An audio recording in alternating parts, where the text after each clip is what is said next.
esperamos topar los tres. Sí, el primero de ellos, sí, es lo que hace saber el apóstol Pablo. Sí, no porque no me avergüenzo, un término de pronto que es utilizado para muchos ámbitos en nuestra vida. Alguien podría sentir o llegar a sentir vergüenza, es decir, una falta de identificación con algún tipo de situación, y en función de eso podríamos decir llenarse de algún tipo de temor. Cuando uno va, por favor, y venga, sí, bueno, a usted que le gusta de pronto tener algún tipo de concepto, ¿sí?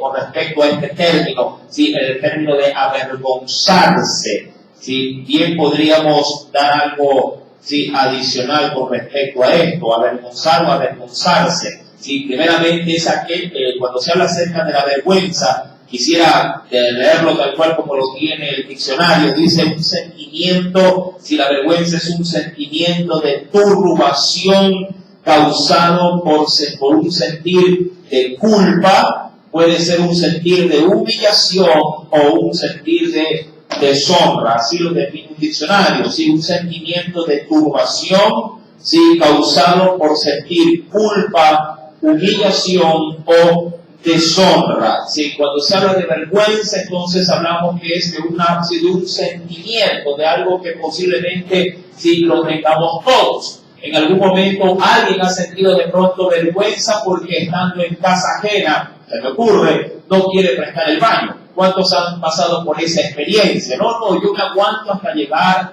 a mi casa, ¿verdad? Y en función de eso, obviamente, si no quiere causar un malestar, si se siente como, se podría tomar esta definición como una parte de culpa de querer de pronto molestar, si de pronto la cordialidad de una casa, o simplemente por no conocer a nadie, no prefiere pasar esa calamidad, ese momento de calamidad en esa casa. Ahora, la vergüenza se la puede asignar bajo esa temática, pero también hay quienes podrían de pronto sentir vergüenza, ¿sí?, de Cristo, vergüenza de lo que Él representa, vergüenza de lo que es, ¿sí?, en sí mismo el Evangelio. Y en función de eso, Pablo dice en el verso 16 que él no se avergonzaba, no sentía ningún sentimiento de culpa, como lo da el diccionario, ni de humillación, ni mucho menos se sentía deshonrado por ser cristiano.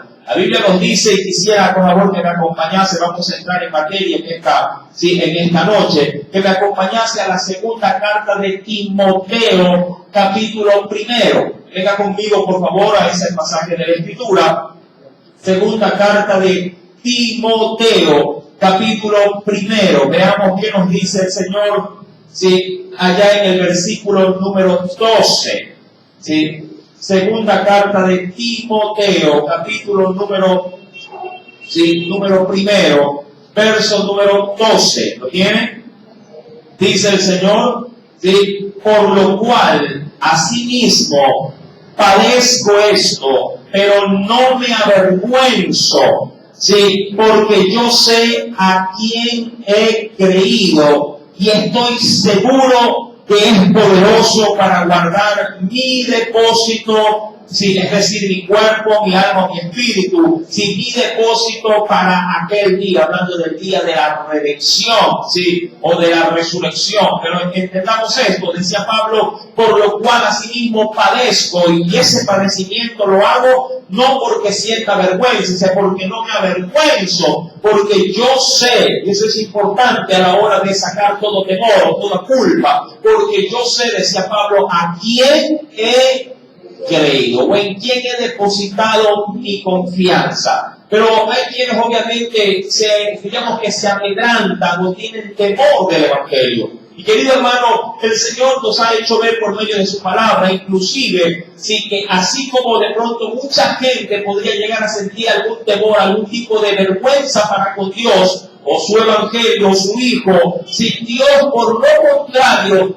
no se avergüenza de nosotros. Y eso es curioso, mi amado hermano. ¿Cómo es posible que un hombre pueda llegar a sentir vergüenza de un Dios, sí, que es creador de todo el universo, pero Él, cuando nos ve a usted o me ve a mí, no se avergüenza de que nosotros seamos sus hijos. Si uno va a la carta a los hebreos, porque es ahí donde estamos dando el detalle de este estudio, de Romanos, recuerdo lo que decía versículo 1, versos 9 y 6, porque no me avergüenzo de qué.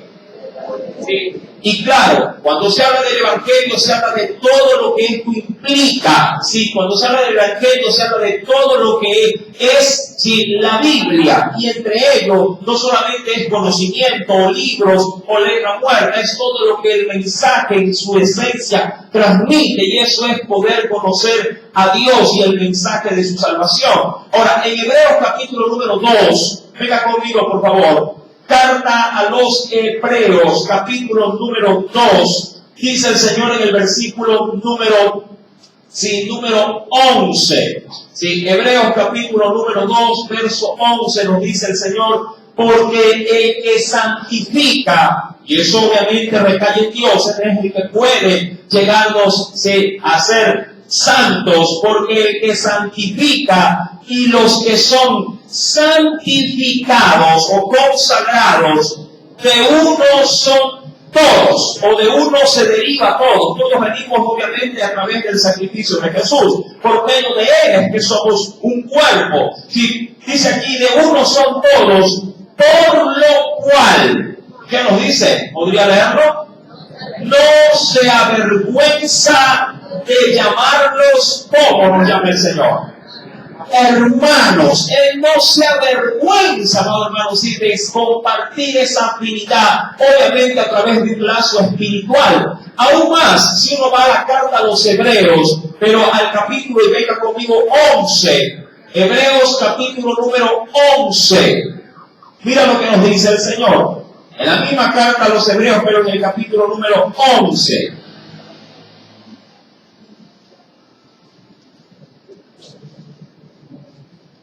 ¿Lo tiene?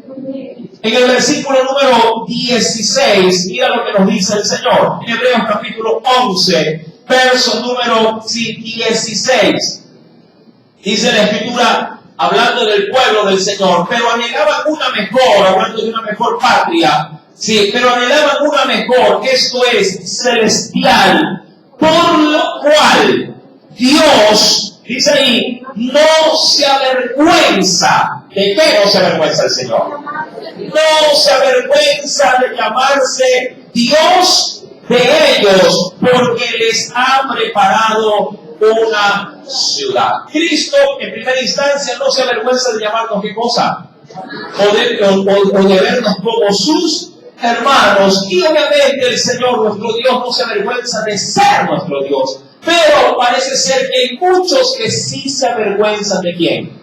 Del Señor. Hay muchos que sí tienen temor de abrir su boca y de dar a conocer el Evangelio. Hay quienes sí sienten temor de públicamente manifestar en su fe lo que son. Y Dios, mi amado hermano, Jesús mismo a través de los Evangelios reprochó duramente a aquel que se avergonzara de Él. Dice en la Escritura que si uno se avergüenza de Él, si Dios también, o Él también se avergonzará delante de ¿quién? De Dios y de sus ángeles. Y esto va obviamente a ese temor de poder ser identificados públicamente como lo que somos, hijos e hijas de Dios. Sí, advertido esto, volviendo al texto original de estudio, que es Romanos, capítulo número 1, verso 16, Pablo hace alusión de que él no siente temor alguno, él no siente culpa alguna, él no siente de pronto miedo alguno, del Evangelio, es decir, del mensaje que Dios le ha destinado para poderlo predicar, para poderlo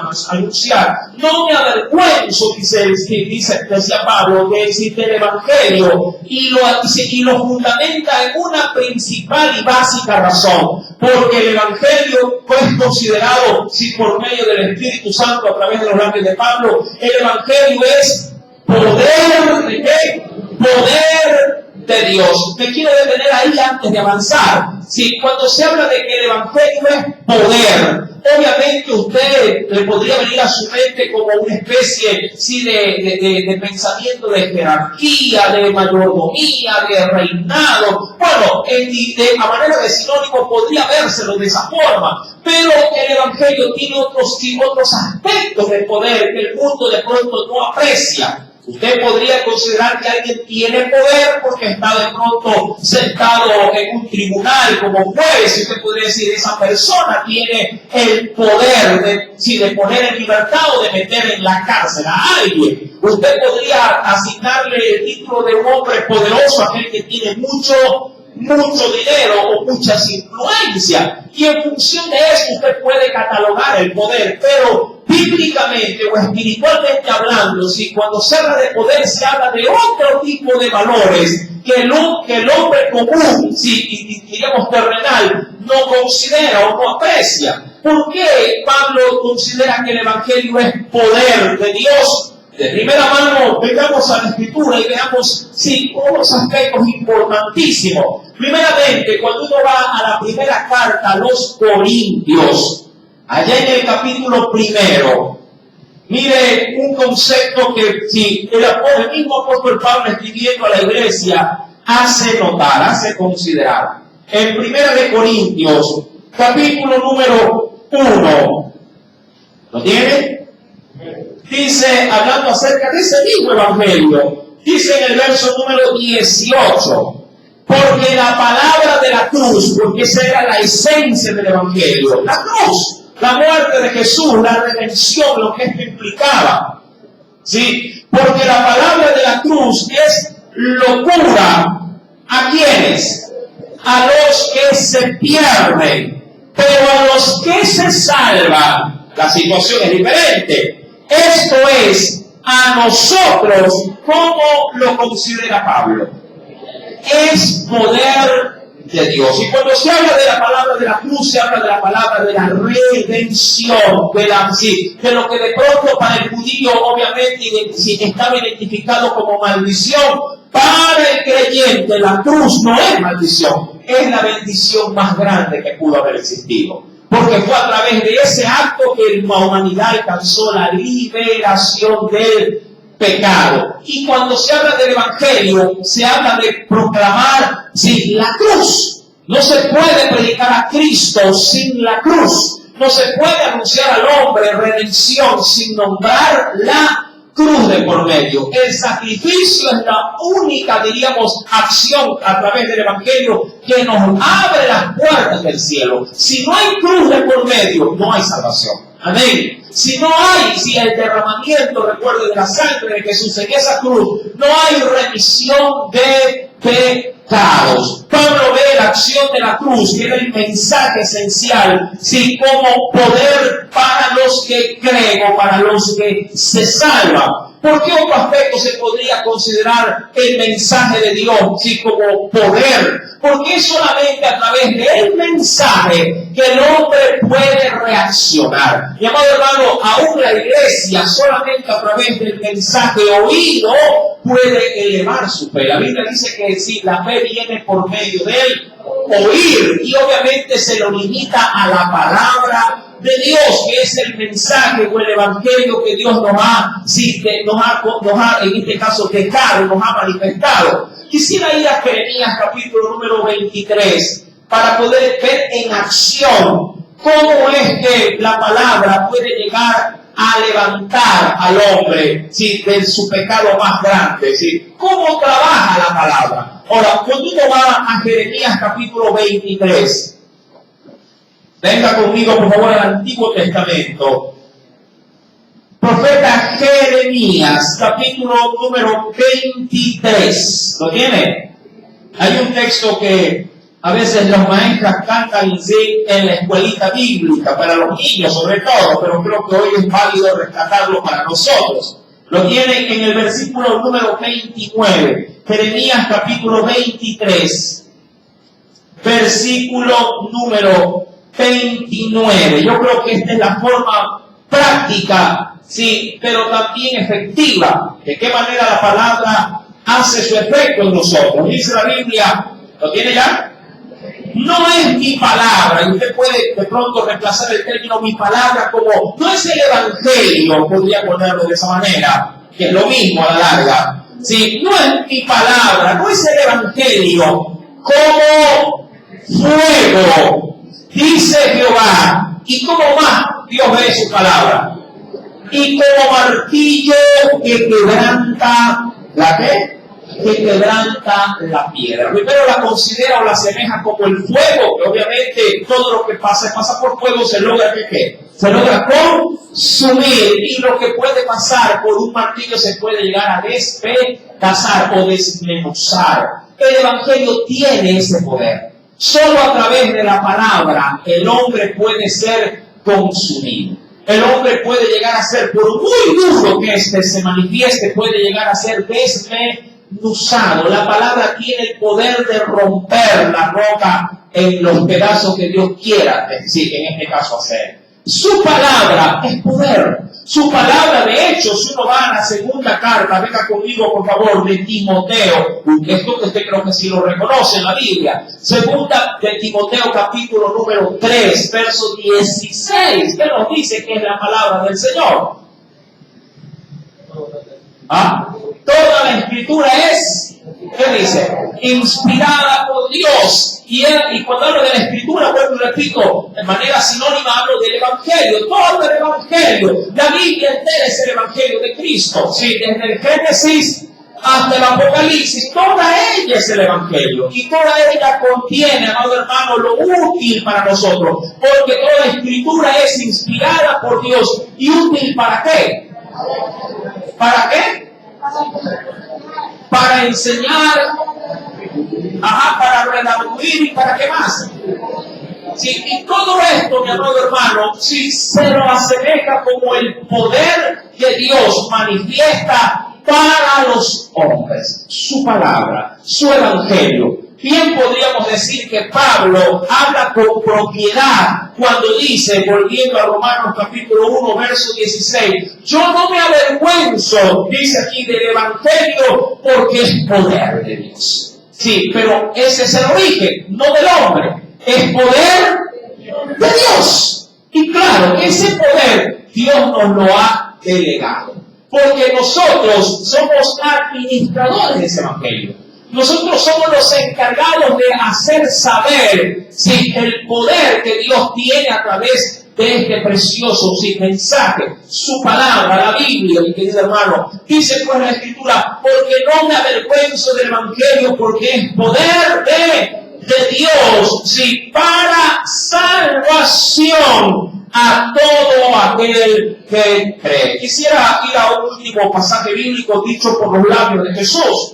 En el Evangelio de Juan, venga conmigo por favor al capítulo número 8, verso número 32. ¿Qué nos dice ahí en ese texto bíblico? Evangelio de Juan, en el capítulo número 8, versículo número 32. Nos dice el Señor, un texto que usted lo conoce o lo reconocerá si lo lee, dice aquí, y conoceréis la verdad. Y claro, hablando de la verdad, habla de su palabra. ¿Sí? Su palabra. Dice aquí, y conoceréis la verdad, y esa verdad, ¿qué efecto hará en nosotros? Y esa verdad nos hará libres. Ese mensaje, mi querido hermano, es lo que liberta al hombre. Si Pablo de ellos se sentía orgulloso. De ellos se sentía, diríamos, como alguien que había tenido el privilegio de entre la humanidad de ser su portador, de ser su mensajero. ¿Qué es lo que quiero en esta noche, en este primer, diríamos, estudio de este versículo 16? ¿Qué es lo que quiero resaltar? Tú y yo tenemos el privilegio de transferir esa verdad.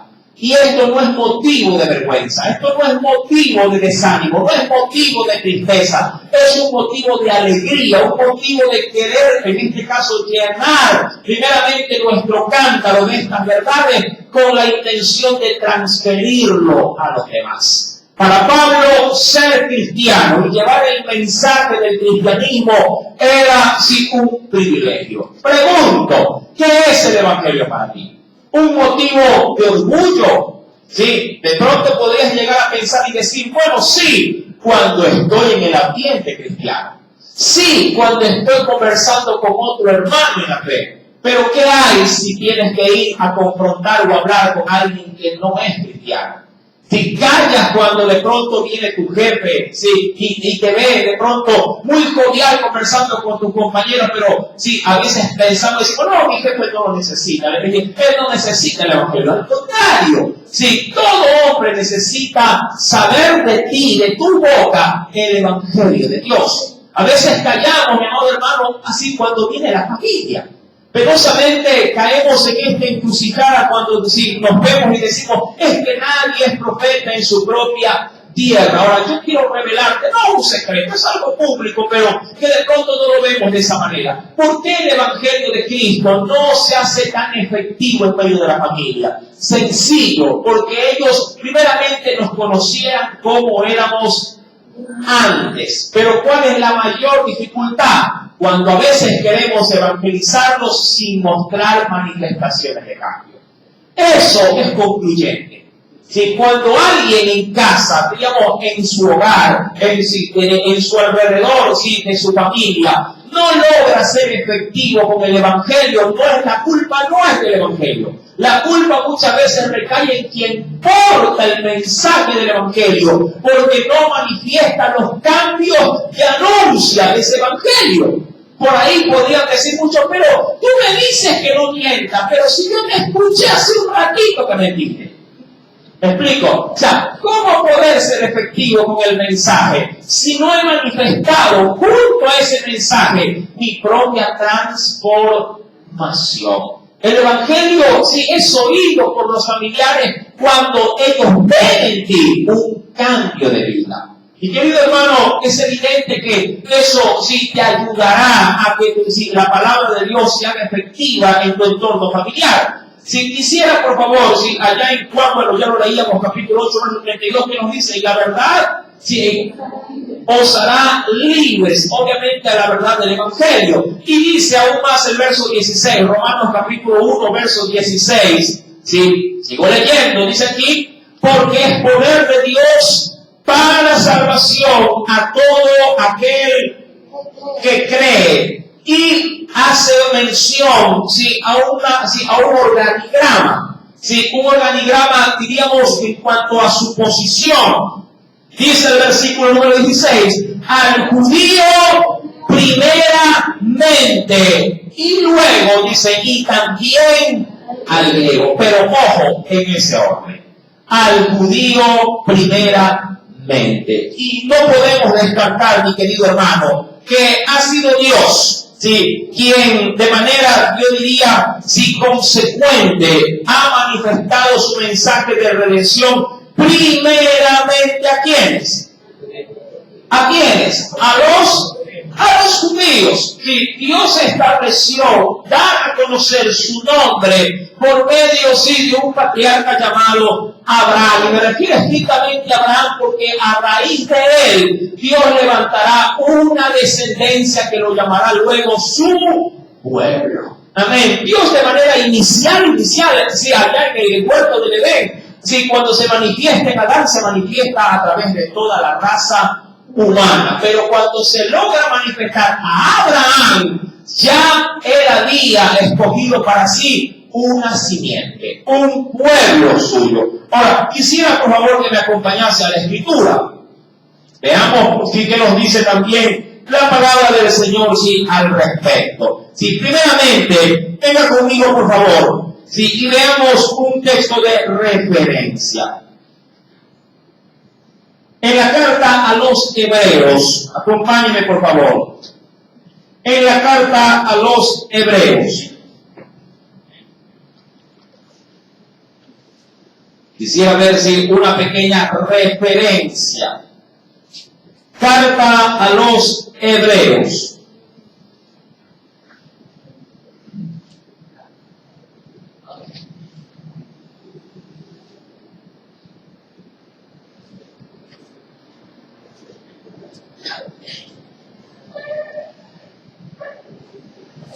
En el capítulo número 2.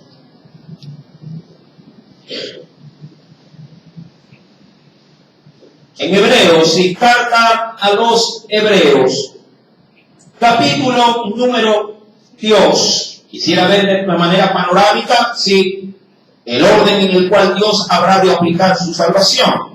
Dice en el versículo número 16, ¿lo tienen? Hebreos capítulo número 2, versículo número 16, nos dice el Señor, porque ciertamente no socorrió, ¿a quiénes?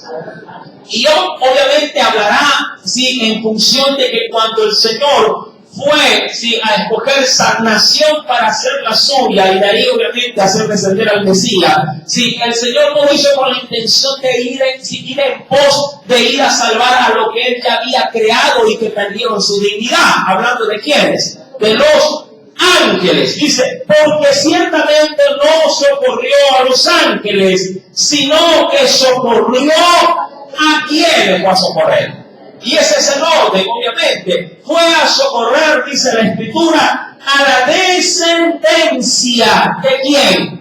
De Abraham. Amén. Si de ahí podríamos decir que arrancó, si de todos los pueblos de la tierra para poder concentrarse en uno solo. Y claro, a raíz de ese pueblo, si abrir, diríamos, el campo para poder ir en pos de todos, sí, los demás, pero es primeramente a través de ¿quién? De Abraham. Si uno va a la misma carta, sí, de Romanos, que es el texto que nos compete en esta noche, sí, en la misma carta a los Romanos, recuerde que Romanos reserva de manera especial. Yo le había mencionado al inicio de la introducción de la carta, hace ya 2 jueves anterior, que sí, del capítulo número 9 en adelante hasta el capítulo 11, Dios hablará de manera exclusiva a quienes, a su pueblo de Israel. Si uno ve el capítulo número 9, veamos como pequeña referencia, no me voy a concentrar mucho en él, sí, hasta no llegar al estudio, pero quisiera ver sí, la referencia. En Romanos capítulo número 9, veamos qué nos dice el Señor. Romanos capítulo número 9. ¿Lo tiene? Voy a dar una breve lectura. Dice desde el verso 1 en adelante. ¿Sí? Verdad digo en Cristo, no miento. Ni mi conciencia, mi conciencia me da testimonio en el Espíritu Santo, que tengo gran tristeza y continuo dolor en mi corazón. Verso 3. Porque deseara yo mismo ser maldición o anatema, que es lo mismo, separado de Cristo por amor a mis hermanos, los que son, dice aquí, mis parientes según la carne. Verso número 4. Que son israelitas, de los cuales, ¿y qué dice la Escritura? Son la adopción, porque Cristo, si digamos Dios los cogió de entre todos, a ellos son la adopción, la gloria, el pacto, la promulgación de la ley, el culto y las promesas. Verso número 5, léela por favor.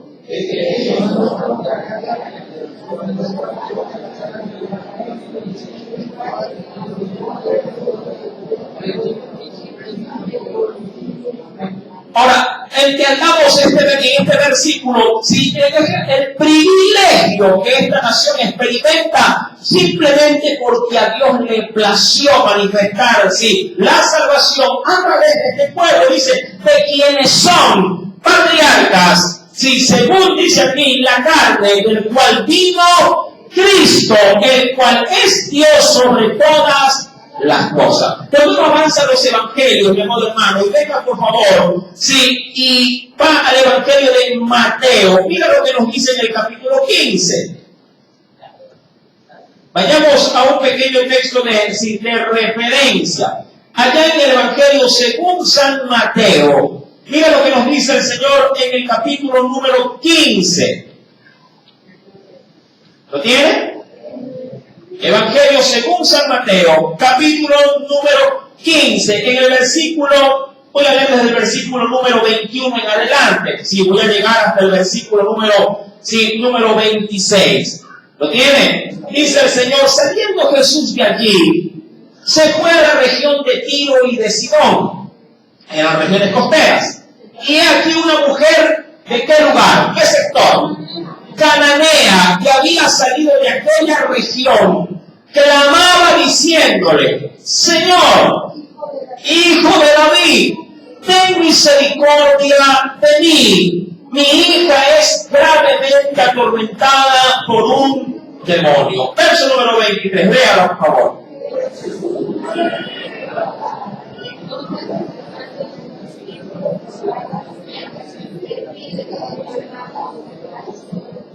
¿Qué es lo que hace el Señor? Él respondiendo le dijo, no soy enviado, sino a quienes. Y esta era la predilección, sino a quienes, a las ovejas perdidas, pero ¿de qué pueblo? De la casa de Israel. Entendiendo, sin perder, todavía no cierre la Biblia en Mateo. Y háblala nuevamente, por favor, en Romanos capítulo 1, verso número 16. ¿Qué nos decía el versículo en la parte final? Porque, hablando del Evangelio, porque es poder de Dios para salvación a todo aquel que cree, pero ¿a quién primeramente? Al judío. ¿Qué decía Jesús? Capítulo 15 de Mateo, versículo número 24. No soy enviado, sino a quienes? A las ovejas perdidas de la casa de Israel. Diría cualquiera, así a los judíos primero. Sí, Jesús no haría, si él como ministerio, su campo de trabajo en el mundo gentil o en la parte de los griegos, esa ya no era competencia suya. Sí, esa competencia recaería, sí, sobre sus discípulos. Es a ellos quienes les dicen, tendrán que ir a predicar no solamente en Jerusalén, sino también en ¿dónde? En Samaria y luego hasta lo último, sí, de la tierra. Ahora, volviendo a Mateo capítulo 15, sigue diciendo, si el versículo número 25, entonces ella vino y se postró ante él diciendo, Señor, socórreme, y el verso número 26 dice, respondiendo él le dijo, no está bien tomar, nuevamente se lo dice, el pan de quienes, de los hijos. Y cuando hablaba del pan en ese momento hablaba de qué, de las promesas, de la palabra, del mensaje poderoso del Evangelio. No está bien tomar el pan de los hijos y echarlo a los perrillos. Y usted sabe cómo responderá, pero aún dice ahí, los perrillos comen de las migajas, sí, que caen de la mesa de sus amos. Y ahí el Señor tendrá misericordia y dará a esta mujer lo que le está pidiendo, ¿sí? La liberación para su hijo. Y querido hermano, si cuando retomamos Romanos capítulo número primero, si entendemos, mi querido hermano, que el Evangelio primero se manifestó a través de su pueblo, hablando de los judíos. Dice la Escritura, al judío primeramente, y luego ¿a quiénes? Y también al griego. Y cuando ya habla del griego, ya está hablando propiamente de todo ese vasto pueblo que conformaba el imperio, obviamente, de los romanos, del pueblo gentil. Quisiera compartir un texto adicional. Acompáñame a los evangelios, porque hay un pasaje bíblico donde Jesús toma como premisa justamente, sí, la visita de los griegos como un indicio para poder decir, hasta aquí llegó mi ministerio. Por lo menos como que Jesús estaba esperando de parte de Dios, sí, el poder, sí, determinar hasta cuándo y dónde debería de, sí, en este caso, avanzar con el Evangelio, con la predicación en medio de su nación de Israel. Ven conmigo, por favor, a la Escritura y mira lo que nos dice el Señor. Al Evangelio de Juan. Acompáñame, por favor.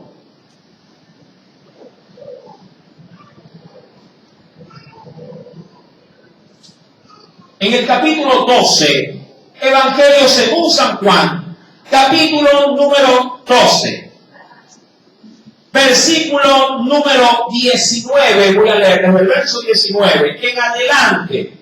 Este fue para mí una contestación del Padre hacia su Hijo, ya queriendo Jesús reconocer hasta cuándo tenía que continuar ministrando el mensaje de Dios en medio de su pueblo Israel. Mira lo que nos dirá. Verso número 19. Pero los fariseos dijeron entre sí: ya veis que no conseguís nada. Mirad, el mundo se va tras él. ¿Pero por qué lo dijeron? Mira, en el contexto lo veremos. Había ciertos griegos, amén, ya no gente judía, sino gente gentil, los griegos. Habían ciertos griegos, dice ahí, que habían subido a adorar en la fiesta, posiblemente prosélitos, es decir, gentiles convertidos al judaísmo, pero de nacionalidad griega o de idioma griego. Versículo número 21. Estos pues se acercaron a Felipe, que era de Betsaida, de Galilea, y le rogaron diciendo: Señor, quisiéramos ver ¿a quién? A Jesús. Sí, dirá cualquiera, qué preciosa oportunidad que Jesús tenía para poder predicar el evangelio a los que no eran de qué, de su nación. Pero Jesús sabía que de acuerdo al plan de Dios para él era solamente ir y anunciar el evangelio a quienes, a su pueblo, sí, a la nación judía. Felipe, verso 22, fue y se lo dijo a Andrés. Entonces Andrés y Felipe se lo dijeron a quién. Ahora, ¿por qué se hizo ahí una maroma de qué? De un lleva y trae el mensaje. Porque mira, los griegos ¿a quién van? Dice que se acercaron ¿a quién? A Felipe. ¿Y Felipe a quién tuvo que ir? A Andrés. Pero a la larga ni Felipe ni Andrés, los dos tuvieron que ir. ¿Por qué Felipe no se ahorró ese viaje o esa transición y él directamente no fue a dónde? A Jesús. Y le dijo: Jesús, te está buscando ya afuera. ¿Por qué? Porque quienes lo estaban buscando ya no eran ¿quién? Ya no eran judíos, eran griegos. Y claro, para un judío el solo hecho, por medio de la tradición de vivencia que tenían ellos, el solo hecho de ponerse a conversar o tener algún tipo de apego, ya para ellos eso significaba contaminación. Si aún, usted ya lo reconocerá, creo, en otros pasajes bíblicos, cuando los sacerdotes del Sanedrín quisieron, mi amado hermano, sin contener ese concilio frente a Pilato, no se atrevieron a entrar en el palacete de Poncio Pilato, tuvieron que hacerlo en la parte externa, porque ellos pensaban que el pisar las moradas de un gentil era contaminarse al hacerlo. Ahora, ¿cómo reacciona Jesús? Verso número 23. Jesús les respondió diciendo, ¿puede leerlo por favor? Ha llegado la hora para que el Hijo del Hombre sea glorificado. Jesús como que estaba esperando que el Padre le confirmara hasta cuándo. Y cuando él vio que otros que ya no eran de su nación comenzaron a buscarlo, él en ese instante supo que hasta ahí había llegado su ministerio, su labor. Y eso es importante saberlo en la vida. Saber para qué o para dónde yo debo de caminar mientras Dios me tenga en esta tierra. Mucha gente puede vivir como cristiano sin saber qué rol, qué función tiene que cumplir. Amén. Jesús sabía que su labor estaba limitada. Sí, y que a raíz de este encuentro ya esta otra labor tenía que entenderla en quienes él se había, en este caso adiestrado y quien había preparado durante más de 3 años. Esta labor ya no era competencia de Jesús, era una competencia para sus discípulos, como es la nuestra en la actualidad.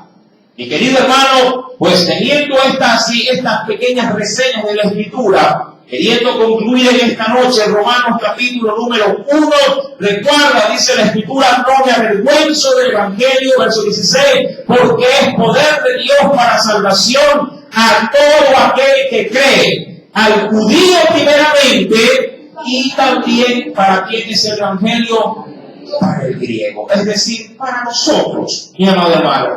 Verso 17, porque en el Evangelio la justicia de Dios se revela por fe y para fe, como está escrito, mas el justo por la fe vivirá.